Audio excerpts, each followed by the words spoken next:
Good evening. We bring you the latest in the world of sports. My name is Jet Manuel. And we give you the conversations you want to hear from your favorite icons and athletes. I'm Billy Capistrano. In tonight's Game Plan, we'll break down the 2021 PVL Open Conference Final Series between the Creamline Cool Smashers and the Chery TIGGO Crossovers.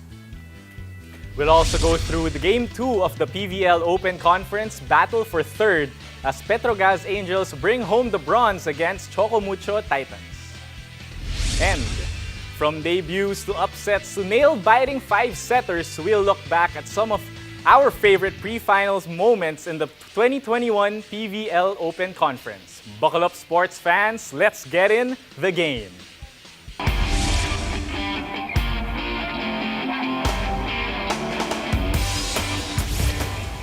The Creamline Cool Smashers continue to prove that they are the queens of the PVL as they snatch the first game of the final series.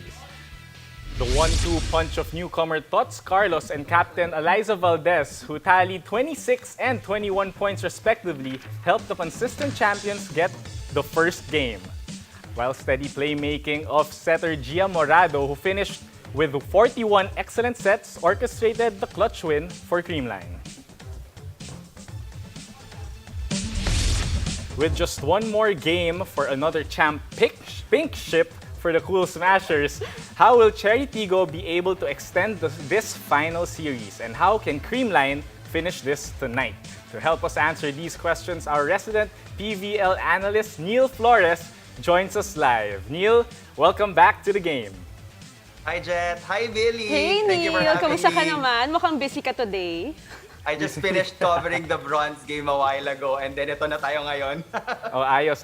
So before we move to that game naman, let's rewind. No? Let's go back to game 1 of the finals between, of course, the Cool Smashers against Chery TIGGO. In that game, correct me if I'm wrong, Billy, it was a 5-setter. The Cool Smashers took the first 2, and then Chery TIGGO got the third and fourth, forcing it to a 5th set. And, for some reason, Creamline really just found a way to win this. Neil, what can you say is the secret behind their 5-set performances? Well, coming into game 1 of the finals, there was a lot of hype because the matchups were really good in terms of player composition. The Santiago sister against the trifecta of Creamline in Galanza, Carlos, and Valdez was a sight to see for all of our volleyball fans. And as I covered that game, tama ka nga dun, Jet, no? The Creamline Cool Smashers got the first 2 sets. They were able to disrupt the passes of the liberos of Chery TIGGO kaya hindi masyadong nagkaroon ng involvement sila JAJA and Dindin early on in the game. But the next 2 sets, Chery reversed the situation by targeting Tots Carlos and Gemma Galanza naman. It was the same game plan for both of these teams to serve heavy, tapos palakasan na lang tayo ng reception and blocking. But come the 5th set, we all know the track record of Creamline. Napakahirap nila talunin. In the 5th set, they haven't dropped any match na 5-setter because of the firepower that they have in their wings. So it was a dominant 5th set for the Creamline Cool Smashers in that game number 1. Oo nga Neil, no? Dalawa yung momentum swing na nangyari doon sa laban na yon. Sabi nga ni Jet, first 2 sets went to Creamline, and then sets 3 and 4 went to Chery TIGGO, and ultimately that 5th set went to the Creamline Cool Smashers. Now on the other side, it was obvious that JAJA, Santiago, and Dindin Santiago, they're always going to be the main offensive options for Chery TIGGO. And we have that finals game 2 ongoing right now. So how do you think they can bounce back from that game 1? But right now, Chery TIGGO is playing excellently. They're up 2-1. Tama ba ako, Billy? I'm Yes, actually watching the kaka-check ko game on my phone right now. So 2-1 lamang ang Chery TIGGO. And as JAJA told us a while ago in the interview, hindi siya papayag na hindi niya ipaglaban yung team niya because they've been through so much, and you can just see the determination and passion of JAJA Santiago. Even if the sets aren't perfect, pansinin mo, Billy, kahit hindi na kayang ibigay sa quick hit, the libero or the setter would still set a differential play for JAJA Santiago, and she would convert. So malaking bagay yon for Chery TIGGO. And right now, ang maganda pa na ginagawa ni Coach Aaron Velez, he's maximizing his roster. In the first set, naging X-factor dyan si Mike Ortiz. Right now, I think he's using Joy Dacoron as the middle blocker. Kaya it's really a team effort so far for Chery TIGGO. 17-16 ang score, real time if I'm not mistaken. Ang galing ni Neil. Oo nga, very updated ka nila. Na-update na tayo Multitask. Gusto habang namin yung nag-ano tayo, nagmo-multitask ka dyan. Yeah, diba? so I mean, speaking of, no, the update was that Chery TIGGO is up 2-1 against Creamline. Like you mentioned, Neil, 17-16. What do you think is the reason for this? Talking about Chery, how are they keeping this lead since they want to extend this to a Game 3? Well, comparing it to their previous games, they have been playing clean volleyball so far in this game, to be specific. Parang two unforced errors lang nga ata yung binigay nila in one of the sets that they won. They're very good in blocking right now, identifying yung mga main attackers ng Creamline, and Jasmine Nabor has been distributing the ball, getting everybody involved in the scoring picture. Yes, you have your main scorers in JAJA and Dindin, but yung mga konting contributions na points from the other players will go a long way for Chery TIGGO. And if they want to win this game, I suggest to end it in 4 sets because it's really hard to challenge Creamline in 5 sets. Okay, so Neil, just a question. Nabanggit mo nga yung mga players off the bench who are playing so well. So sino sa tingin mo yung X-factor now? Name 2 to 3 players na naging X-factor for the Chery TIGGO crossovers. Right now, it's really the middles. Micah Ortiz, Joy Dacoron, and siguro kahit isa pang hindi middle, si Elaine Casilla, who started out the game, also gave out a couple of points from the offense of the crossovers. And I'm excited kasi hindi pa to tapos. Hindi pa talaga. Oo, mahabol pa. There's still a chance, of course, for Creamline to get back into this. Moving over to their side, what do you think they need to do to change the tides and get their win naman today? In Game 1, it was obvious that Gia Morado wasn't intentionally going to their middle blockers. That was their game plan. Kasi alam nila na advantage yung Chery TIGGO when JAJA is in front. You can't give basic quick attacks pag nakatayo lang si JAJA there. Asahan mo na mabablock at mabablock yan. So the game plan was to keep JAJA moving from left to right just to have that chance of a delay in the blocking for Chery TIGGO. But now, na nababantayan na yung wing spikers ng Creamline, Gia Morado has to utilize Risa Sato and Pangs Panaga if they want to extend this to a 5th set. Alright, Neil. So, sabi nga ni Jet kanina, leading ngayon ng Chery TIGGO crossovers. So, why do you think this game is so different from match number 1? From match number 1 kasi, looking at the track record of Chery TIGGO, they're used to reverse sweeps. Parang ganon. They're used to coming from behind. Parang sa semifinals, they lost against CHOCO MUCHO, and they came back to eventually end up in the finals. In that game number 1, they lost the first 2 sets but they came back again. So yun yung magandang kontrapelo. Magaling mag-comeback ang Chery TIGGO pero ang Creamline, they're steady as ever come the 5th set, especially with Eliza Valdez leading the charge. Okay, Neil, that's a lot for now but we still need you. So wag ka muna, manood ka na lang muna ng konti but stay with us, marami pa tayong papag-usapan. And after the break, we'll break down Game 2 of the exciting PVL Open Conference battle for 3rd with PETROGAZZ emerging victorious against the CHOCO MUCHO Flying Titans. Don't go anywhere, you're watching the game.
Welcome back to the game. It's official. The PETROGAZZ Angels will end their 2021 PVL Open Conference campaign with a bronze finish after winning against the CHOCO MUCHO Flying Titans in Game 2 of their battle for 3rd.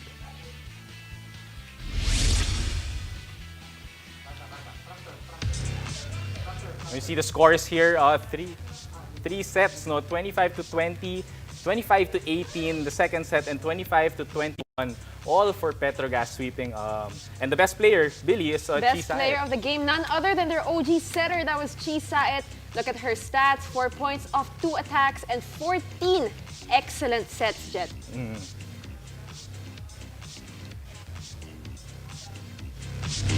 And still joining us to discuss today's decisive game in the battle for third is PVL analyst Neil Flores. So Neil, you're still here with us while the game is going on.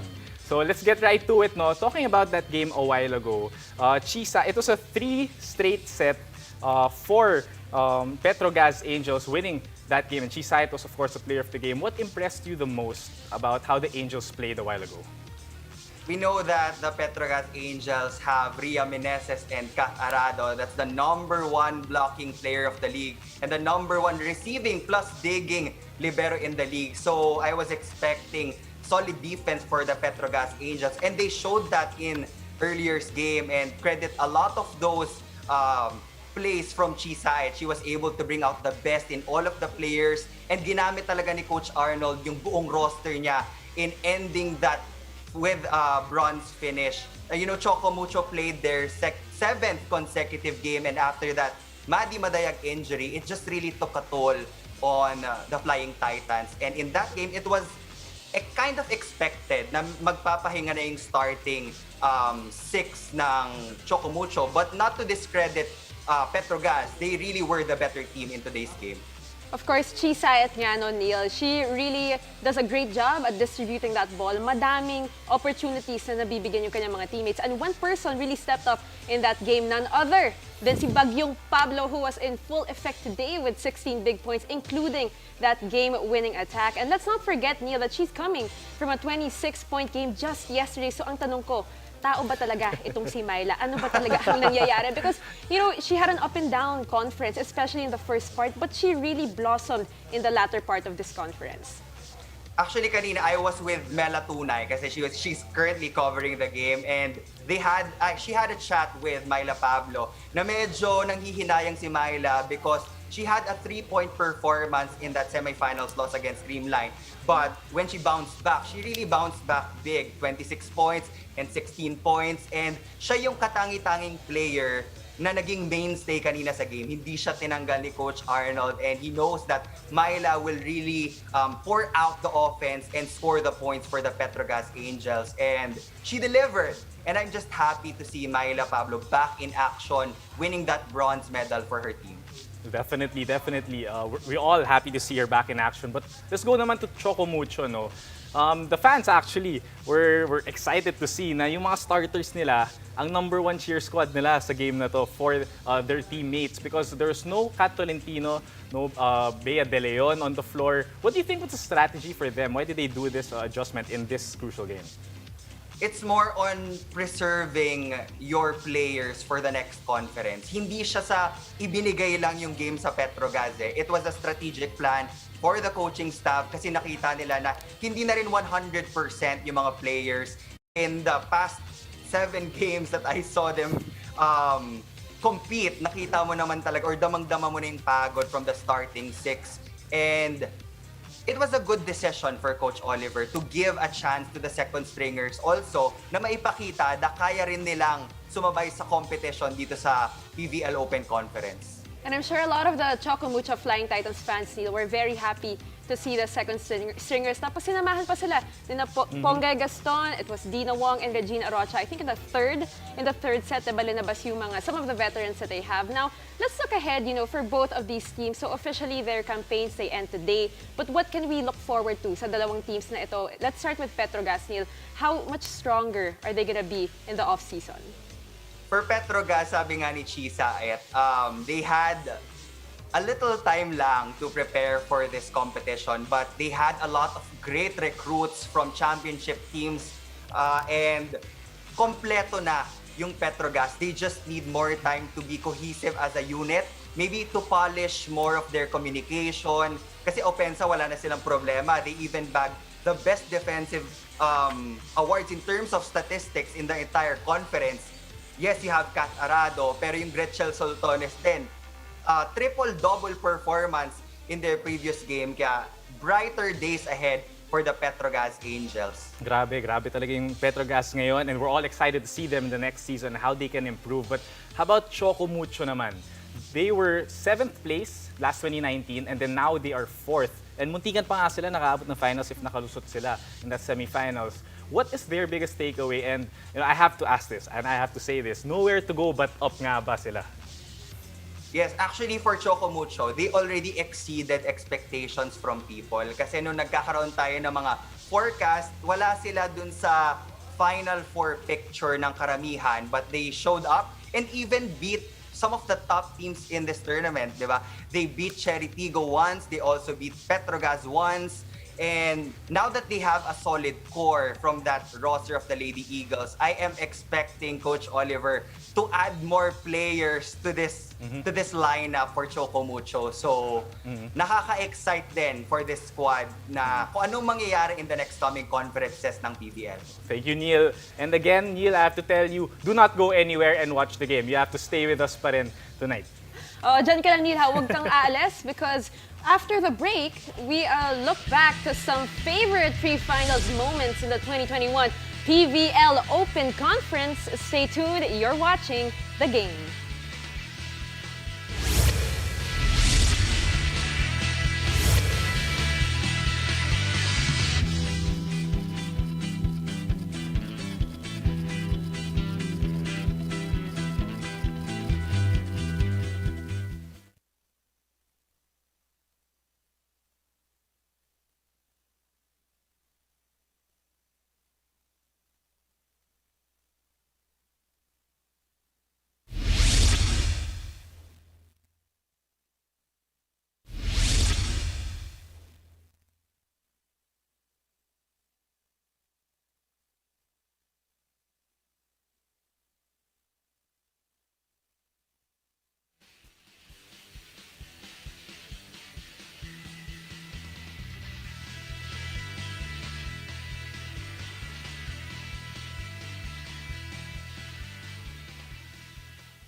Welcome back to the game. I'm Billy Capistrano alongside Jet Manuel, and it has been a roller coaster ride for PVL fans in the 2021 Open Conference. After a year and a half of waiting for Philippine volleyball, here we are enjoying the month-long greatness of our Pinay athletes. With that, let's look back to our favorite pre-finals moments in the first and only professional volleyball league in the Philippines.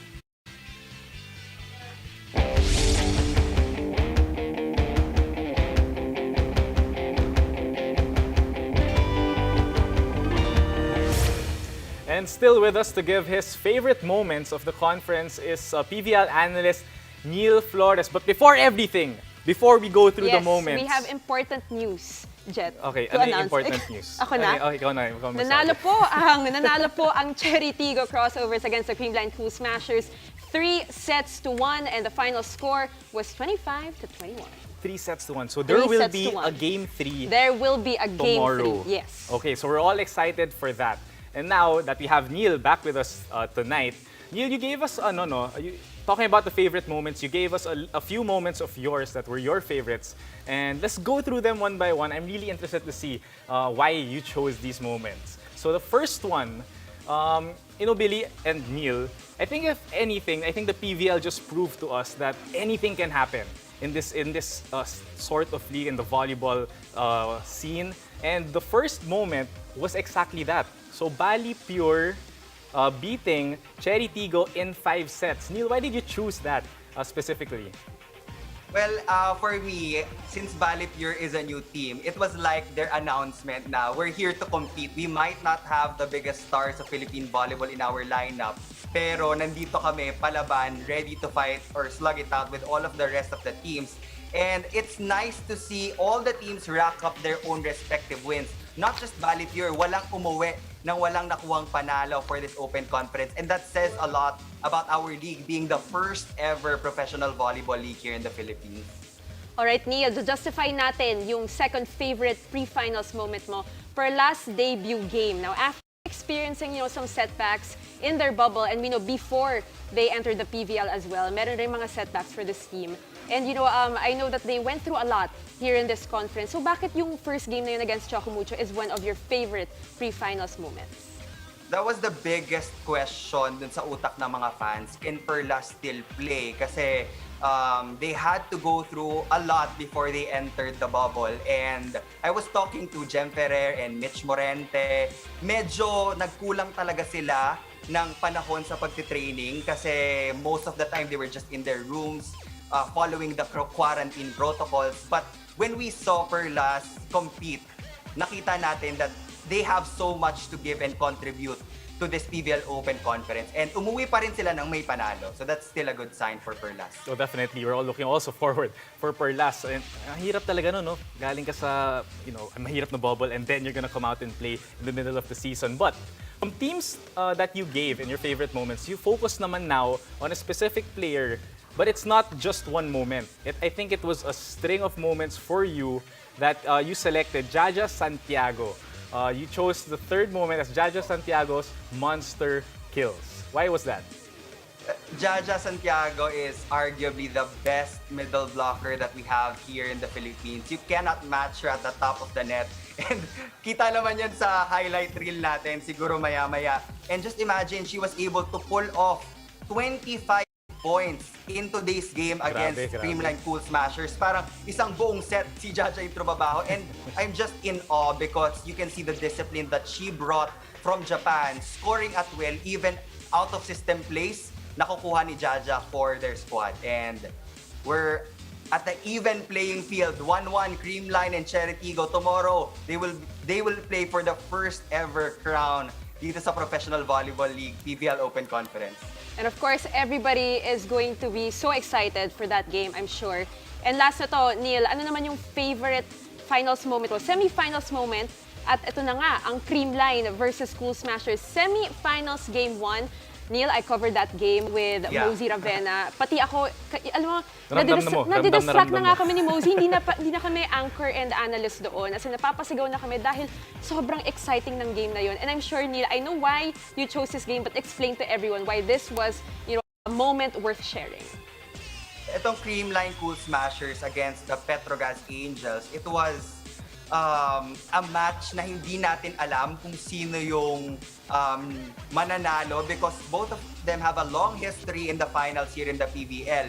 And at first, PETROGAZZ was poised to take that game 1. Yun nga lang, come crunch time, Creamline has shown us that they are that team. They are that clutch team. PETROGAZZ had a couple of crucial substitutions maybe in the end game. Pero ito kasi yung game, Billy, na parang nakatayo na tayo lahat sa panel. We didn't know kung sino yung mananalo. It was 14 all.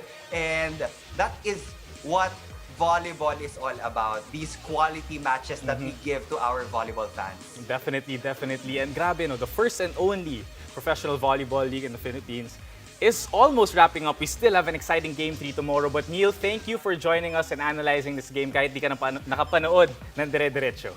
Uy, sorry Neil ha. Thank Sana you. hindi ka namin na-disturb dyan. But thank you so much again for joining us. And thank you for joining us for those watching. My name is Billy Capistrano. And catch us weeknights here on One News, One Sports, and One Sports Plus. My name is Jet Manuel, and this has been The Game.